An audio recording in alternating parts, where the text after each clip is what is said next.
Today we're going to check out the Roland JX-3P. 1983 was the year this thing came out. We're going to check out some of its sounds, some of its capabilities, and its comparison to the Juno 106. So, enough talk, let's check it out.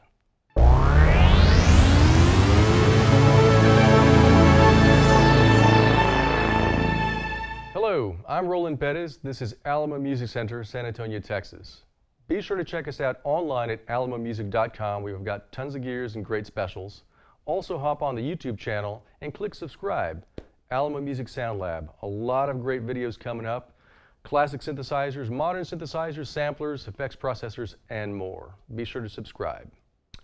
Okay, so 1983. Awesome year. I do remember it very well. I also remember this Roland keyboard being released, the Roland JX-3P. A lot of people say it's not as strong as a Juno 106, and I can tell you that there is a difference there. There's a sonic difference and a performance difference, and obviously there's a build difference as well. But this thing offers a few things that a 106 cannot do. Let's talk about some of the things it's got on board. We've got two DCOs built in, obviously very much like a Juno 106 kind of thing. You've got your typical filter that Roland is famous for. That's just always a killer thing. You've got a lot of different cross modulation going on this particular keyboard that a Juno 106 cannot do. So the bell to this ball is that the cross mod section does offer a lot of tweakability in coaxing some sounds that a Juno 106 just cannot do. It still has that awesome chorus section that the Junos are known for. Although there's only one chorus setting on and off, and that's just about it, whereas opposed to the Juno 106 has two different types of choruses. So they kind of cut back the reins on that design right there on this keyboard. Overall, the sound to me is a little bit colder than a Juno 106. I wouldn't say that's a negative thing. I wouldn't say it's a hindrance. I would say that the mid-range is kind of like scooped down just a tad compared to a Juno 106. And you'd notice that especially using one of those brassy kind of pad sections. If I were to compare this, like a brass patch on this keyboard to a Juno 106 brass patch, back and forth, one would sound a little bit more livelier in the harmonics of that mid-range. That would be the 106. But I find that the JX-3P offers, in that cold tone section, some way cool textures you could use on a lot of different things. It's definitely got more, for me, of a soundtracky type of element to it. It's a little bit more metal sounding than, say, a Juno 106. It's a little bit more colder. But again, for soundtracky pads and string sections, it's really, really amazing. This keyboard also offered MIDI, as primitive as it was back in 1983. So it doesn't do a whole lot by the way of MIDI control or assigning different parameters. It's just really kind of like MIDI in and out, and you get what you get with that. Really basic, stripped down, but it still works really well. I've sequenced externally from my DAW to this 3P on many occasions without any flaws, any hiccups. It's pretty smooth and pretty solid. It's important to note that the Roland JX-3P was released without this PG200 controller. And without this controller, you kind of lose all the flexibility of creating sounds on the fly. It's definitely a necessity, so when you're looking for one of these on the used market, it's kind of important to find them together as a package. You can get these a lot cheaper without the programmer, and you could still edit all the parameters that you'd see on the PG200 on the JX-3P, but it's super tedious. What that would entail is essentially clicking on the edit group right over here, group A, group B. Group A would follow different parameters along each one of these buttons here. So each one of these buttons would be like, for example, filter or envelope or LFO or the type of LFO. And then group B is another row of editing features right over here as well. And you would manipulate the throw of that parameter with this one slider, this sensitivity slider. Without this slider, you just can't get anything done on this keyboard unless you've got the PG200 programmer. So, again, if you don't have one of these and you have one of these, you should look for one of these because it makes it so much easier. Life is so much better with a programmer. And I should also note that The cable that you use to connect looks like a MIDI cable, but it's not necessarily a MIDI cable. There's an extra pin in there that fits into the back of the keyboard and into the programmer itself. But there's a lot of aftermarket manufacturers that make this cable and sell replacements on eBay pretty cheap. So if you buy the controller without the cable, don't freak out, don't worry, you could still get that cable. The first time I played one of these back in about 1988 was at a used thrift store, and there was a lot of keyboards around in that area, and I just automatically, reading the top panel, knew how I could edit without using the programmer. It just made sense to me. And I would start coaxing a lot of the different parameters and making these new presets, and the guy at the counter was like, dude, how are you editing on that keyboard? Well, it's possible. It's all right here in the edit section. But again, it took forever. Back to the tones. You do have 32 presets. You can make 32 of your own. They are in banks of A, B, C, and D. The C and D are your own presets. Also, something to look for if you're buying one of these in the used market. The internal battery on this thing is soldered onto the main board. And typically, every one that I've found on the used market throughout the past couple decades, that battery has been shot, exhausted. So if you have the ability to play the keyboard before buying it, always check out preset banks C and D and click on a preset button. If there's nothing going on in there, that battery is shot. Batteries are pretty cheap, they're about 30 bucks, and you could solder it on pretty easily. Basically, 2 screws off of this, pull the panel open, and it's right there on the main board, solder, you're good to go. And the fun part after that is creating new presets on the C and D bank. So that's always pretty cool. Speaking of the onboard presets, they are pretty cool. Some are pretty cheesy, but they're still pretty awesome, I think. They offer that 1980s thing that you just kind of have come to love from that era of music. So, for example, the violin sounds nothing like a violin, but that's what makes it so awesome. The string patches on here are super valid, as is the brass patch section. Those are really, really cool. Organ sections, oh, who needs those? But they're still there anyway in case you want to play a B3 kind of thing. All in all, good preset banks, good engine itself. But as you can see, the top panel is extremely limited. You know, that was the Achilles heel, and I think that's why it never really kind of caught on when it first came out. Roland did try to unveil this synthesizer as an econo synth, so it wasn't necessarily like the Juno 106 where you had all the knobs and parameters there. They wanted to give you the sound of the 106-ish, but they wanted to cut back the build quality as far as, you know, how much it cost them to make this keyboard. So their production price went down, the tag price went down compared to a 106, so it made it a little bit more accessible to get that Juno 106 thing at a much lower price point. I do have to say though, I really do like the color scheme on the panel. It does look pretty cool, it looks pretty awesome. So even though there's a lot of hindrances to the top panel, I think it's just perfect the way it is. Very cool synthesizer all the way around. You do have stereo left and right outs. It's always suggested when you're doing a keyboard like this. I know a lot of keyboard players out there just like to run a mono out to the soundboard or the recording rig. No, don't do that. Always use stereo outs because there is some really cool things that happen in stereo, especially with that chorus button kicked in. You do have a sequencer trigger in on this, which is pretty cool. You could store your presets on tape if you wanted to do that on the back panel. I don't know why you'd do that nowadays, but you can do it. Headphone jack, sustain pedal, and the programmer port for connecting to this. The last thing I'd like to talk about on this keyboard is the sequencer. It's a step sequencer, it's a polyphonic step sequencer, which is really cool, and it's just 128 steps, notes.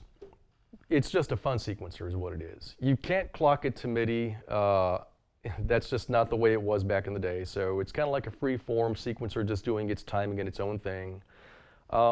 But what I've done, if I use the sequencer and I have to transport that into a DAW, I would just record an audio file with that step sequencer going on, and I would just kind of like chop that particular beat according to what the BPM is on my DAW. And a lot of MPC users out there, you can do that as well on the MPC 5000, the 2500, the 4000, and obviously the new MPCs as well. They have an auto chop function, which is really cool.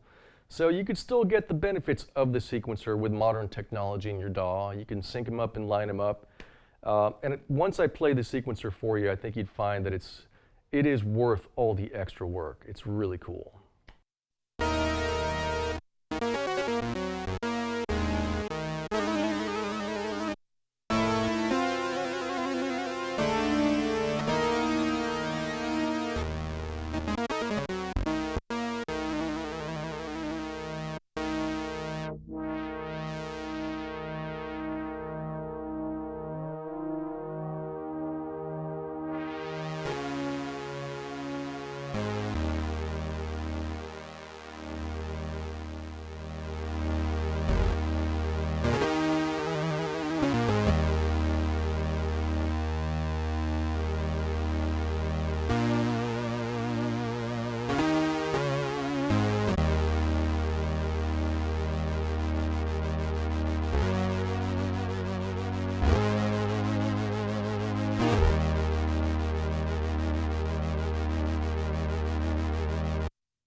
Thank you.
I really hope you enjoyed checking out this Roland JX-3P.